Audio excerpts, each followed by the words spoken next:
Welcome back to the channel and welcome to episode 33. Today we're going to look at a device that can handle your hard-to-reach trimming needs. Okay, so now we're going to cover a personal hygiene product. Great. I actually kind of thought that's what was happening last episode when we were talking about the string trimmer. Well, anyway, it's good that we're circling back to this topic. About that, Keith, I think I got you again. So this is actually a pole trimmer for trimming those hard-to-reach branches. You gotta be kidding me. Really? No euphemisms at all there?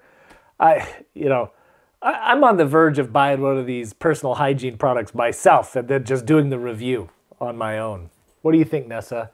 Well, I think she agrees with me. Sorry about that, Keith.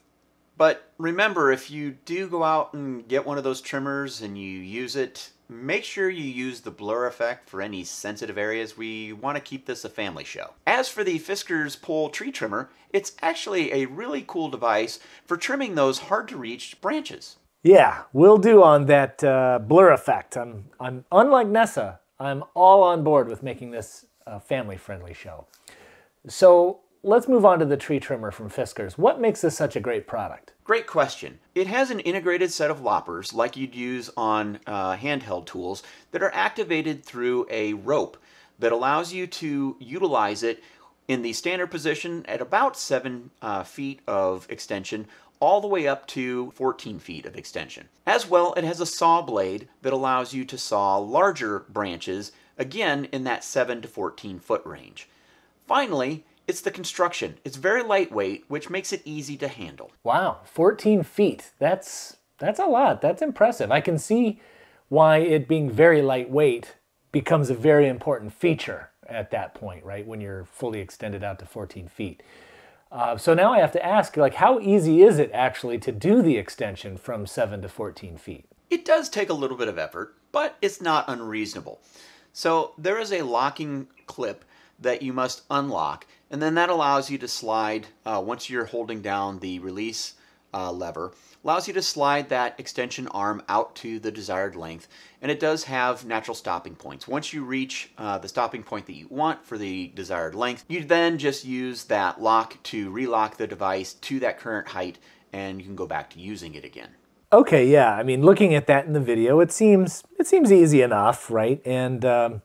And secure enough, I might add, to prevent the blade from, coming back at you if you made a accidental or an inadvertent type of height adjustment. Exactly.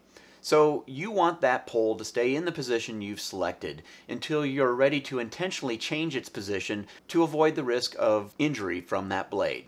Okay, yeah, and speaking of the blade, do you have to keep it open like that when you store it? It seems like that could be a little bit dangerous as well. Let me show you. So it's actually really easy. So when the blade is extended, there's a notch and a wing nut that hold it into place. To change the position and put it into the folded position for storage, what we do is we loosen the wing nut enough that you can raise the blade over that notch and rotate it down against the pole.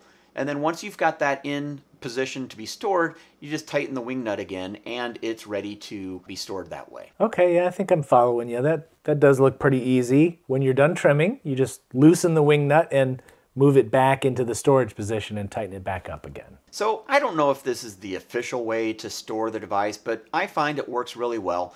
And as a side benefit, it keeps the blade with the pole at all times. I find when there's accessories to things and they can be separated from the main device that the accessories tend to get lost. What are you trying to say anyway? I did find the remote to my studio light, by the way. I wasn't actually speaking about you or your light remote, but I'm glad you did find it. Yeah, okay, sorry. Yeah, I just thought you were making another wisecrack about my inability to keep track of all these little remotes of all these things that I have. No, I actually had forgotten about that. But, me, like many other people, if there's accessories to things and there's not a really good way of keeping the accessories with the main item, I tend to lose them, at least temporarily, quite often. So, whether this is a sanctioned method of keeping the blade with the pole or not, I'm going to continue to use it because it works for me. Yeah, that makes sense, and I approve of that message, as does Nessa. So let's talk about how it performs. So how does it work, right? As a trimmer and as a saw. You know, why don't I just show you that too?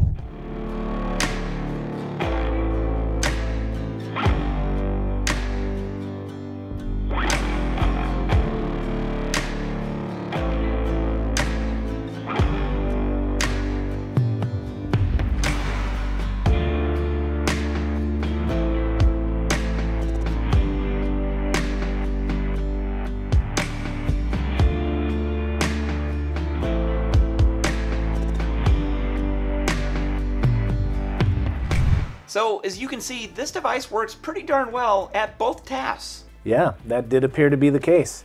But I have to ask on behalf of Nessa, she's very negative. What is it that you didn't care for about it? You know, sometimes the only thing that really kind of bugs me is probably the rope for the loppers. So when you're trying to activate them, especially in windy conditions, sometimes the rope can get twisted around the pole, and then you have to you know, kind of unwind it from it. But that's probably the only real thing that that I've run into that I don't care for is just, you know, because that rope is you know, dangling free, that it can get tangled up. As well, with respect to using that rope is sometimes you just got to make sure you give it a good tug on the rope to make sure that you're actually activating the cutters, that you've, you know, pulled the rope far enough to actually complete your cut. Yeah, well, I guess Nessa agrees with me that, yeah, I could see how the rope could be a potential problem. What are you doing? It sure can be, but I'm not sure something with an integrated trigger would really be much better. Maybe something with some kind of channel for the rope or something to keep it attached to the pole. But, you know, I think that might have some limitations on your height adjustments. Yeah, I could see how that would be problematic. I could imagine that you could probably have like 1 or 2 locations where you could locate a little collar or guide to fish the rope through. But with the wear, and I can imagine at different extension lengths, I think it would probably create more problem than it's worth. The good news is, for as long as I need to use it per session, the current solution is totally doable. So every once in a while I'll have to untangle the rope from the pole, but, you know, I untangle it and move on. It really is not a huge deal. Okay, good.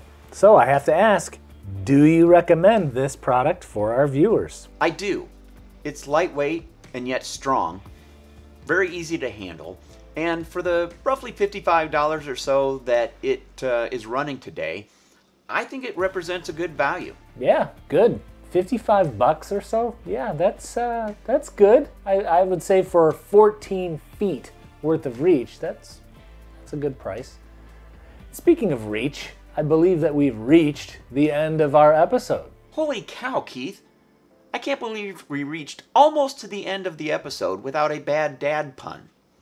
Way to literally work it in at the last minute. Yeah, thanks. And, you know, speaking of minutes, for all of our viewers who are actually still watching, why don't you take a minute and hit the like button and hit the subscribe button too.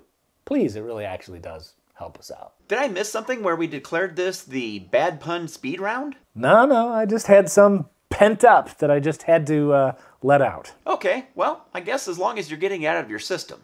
And since I'm sure you've done what Keith asked you to do in terms of subscribing and hitting that like button, why don't you go ahead and click that bell while you're at it and leave a comment. All right, and with that, even though Nessa clearly bailed on us, for Keith and Bruce, we're here for you, and you will definitely see both of us at least next time on Dad's Talk Tech.